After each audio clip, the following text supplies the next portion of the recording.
Is Lincoln Riley ready to dominate the Pac-12 over there at USC right off the bat? Or are USC fans getting their hopes just a little bit too high? I think the answer is somewhere in between.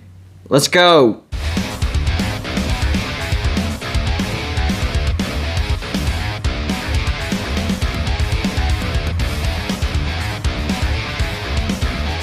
Golden Blue Dude back with another video just for you, the college football fan. So if you're a college football fan, go ahead and hit the like and subscribe button. That's all we do here, and go check out our Patreon page. We have a lot of great perks over there, including exclusive access to yours truly. And I call my Patreons the shot callers because that's what they do. And go check out the revamped Golden Blue Dude website, designed and created by Joey Foster. We have 9 great writers right now, led by our head writers, Michael Walker and Scotty B. the Baylor King. A lot of buzz around USC this offseason, mainly because of Lincoln Riley. A lot of people didn't see that coming, including yours truly. I did not see Lincoln Riley going over to USC, but it happened. He took Mario Williams, pretty good wide receiver, and 5-star quarterback Caleb Williams over there with him. And people forget about 4-star quarterback Latrell McCutcheon. That's 3 really good Oklahoma players that he took with him to USC. And on top of that, there was a lot of off-season drama between Lincoln Riley, Caleb Williams, and Oklahoma fans. They were going at it back and forth, back and forth. Lincoln Riley and Caleb Williams pretty much trash-talked Oklahoma fans, calling them country bumpkins. Oklahoma football is the only thing going on in Oklahoma, and that they like it in Southern Cal. There's a lot of other things to focus on. They're not in the spotlight. Lincoln Riley doesn't want the spotlight. And of course, Oklahoma fans fired back. You weren't that good anyways over here at Oklahoma. We're glad you're gone. Let's just face facts. Both sides of the aisle are mad at each other, so they're trash talking each other. But when it comes down to the actual season, how will USC do in 2022? Let me make this clear right off the bat. They will do better than what they did last year. There is no doubt about that. Last year, USC went 4-8. They averaged 28.7 points per game. That was 65th. But it was their defense that was even worse. They allowed 31.8 points per game. That was 103rd. Not good at all. Meanwhile, Lincoln Riley, his last year at Oklahoma, for his standards, it was a down year. They went 11-2. They averaged 39.1 points per game, which was 8th. Not a great defense, though. Allowed 25.8 points per game, which was 60th. That's one thing Lincoln Riley has to work on. Now, USC's recruiting class for 2022, not good. Not good. Number 65. But that's because of quantity, not quality. They did get 1 5-star and 4 4-stars. Problem is, there were only 8 recruits.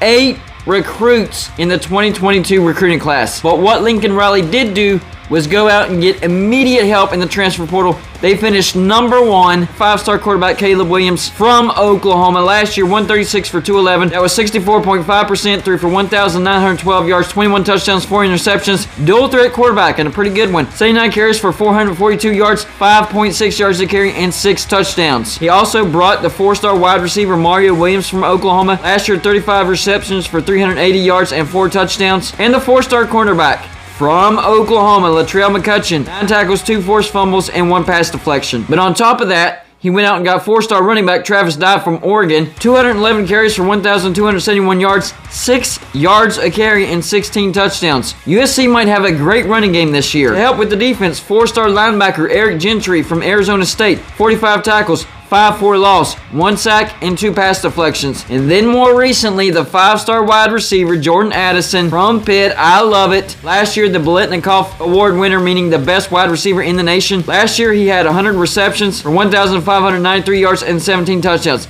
I did not complain one bit whenever they got that wide receiver from Pitt to flip over to USC. That helps West Virginia a lot. So what does that translate to this year? What does that mean for this year? Well, first we have to look at last year. See what they did last year. Here's a look at the 2021 USC football schedule. They started off the season with San Jose State. That was a win. Hindsight being 2020, with as bad of a football team USC had and as good of a football team San Jose State had, that should actually probably be a loss for USC. So they were actually lucky to get that win. After that, they came back home, lost to Stanford, which yours truly predicted, and a lot of people said, you must be addicted to losing money if you're predicting Stanford to beat USC. I knew USC was overrated, and it was a bad matchup. After that, on the road to Washington State, they did win that game. Then they came back home, lost another home game to lowly Oregon State. Go back on the road, beat Colorado, come back home, lose again at home to Utah. They did come back home and get a win over probably the worst FBS football team last year in Arizona, and that's where things really fell apart. It went on the road, lost to Notre Dame,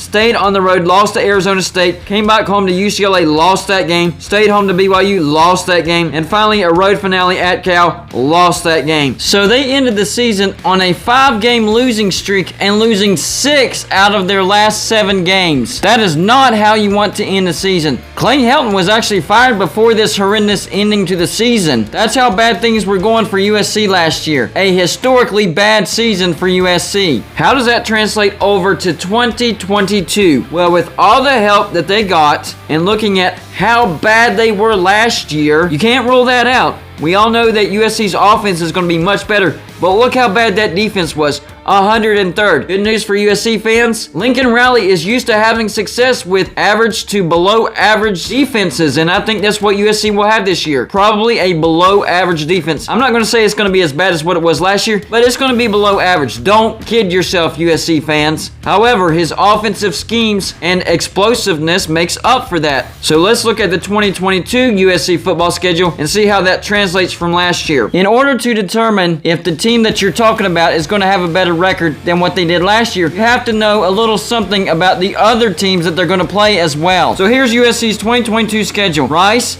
at Stanford, Fresno State, at Oregon State, Arizona State, Washington State, at Utah, at Arizona, Cal, Colorado, at UCLA, and Notre Dame. So last year they started with their out-of-conference game, San Jose State. This year they get Rice, so I think they keep that win. The next game, they go on the road to Stanford. Last year they lost to Stanford. I think Stanford will be a little bit better, maybe a bowl team, but I think USC will be much better. And I think USC has a chance to beat Stanford on the road.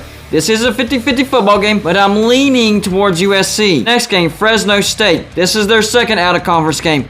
Last year, their second out-of-conference game was BYU at home. That was a loss. This year, they get Fresno State at home. Fresno State will be better, but I think USC is capable of beating them as long as they show up and play their A game. Fresno State will be a Mountain West contender, but this is a home game, so that's a loss that could be flipped over to a win. 50-50 football game, leaning towards USC. Next game, at Oregon State. Last year, they lost to Oregon State at home. I think Oregon State's going to be about the same, not very good, and I think USC flips that loss to a win. So that's 2 definite flips and 1 50-50. Next game, Arizona State at home. Last year, they lost to Arizona State. This year, they get Arizona State at home, and Arizona State's going to be worse. That is a definite flip over to USC. That's 3 flips. Washington State. Last year, they beat Washington State. This year, I think Washington State stays the same. Not a horrible team. I think they might get to a bowl, but this is a home game for USC. I think that win stays the same. Next game, at Utah. Last year, they lost to Utah at home. This year, I think Utah's going to be a better team. I think once again, they're Pac-12 contenders, and they could be even more dangerous. That loss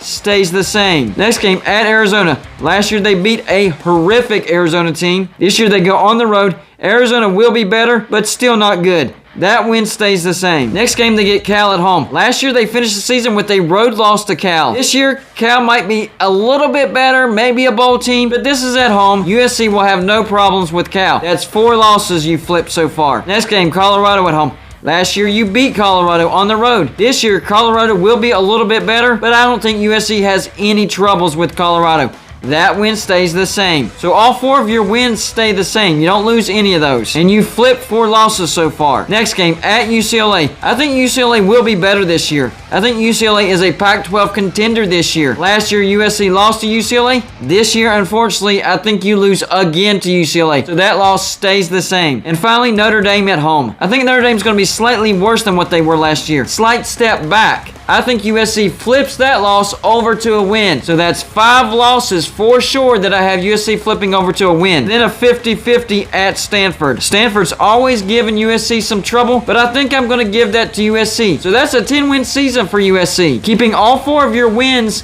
and flipping 6 of your losses over to a win. And as for the Pac-12 itself, because remember, there are no divisions, I think it will be a 3-team race, Utah, UCLA, and USC. Then I think Oregon finishes behind those 3. So you're looking at UCLA, Utah at the 1 and 2, playing for the Pac-12 championship, USC at the 3, and then Oregon at the 4. I think USC would finish 3rd just because they lose to Utah and UCLA. So really, it could be down to Utah and UCLA just because USC loses to both of them. USC does have the capability of having a 10-win season. But hear me out, USC fans. Do not have the expectations that you're making a playoff.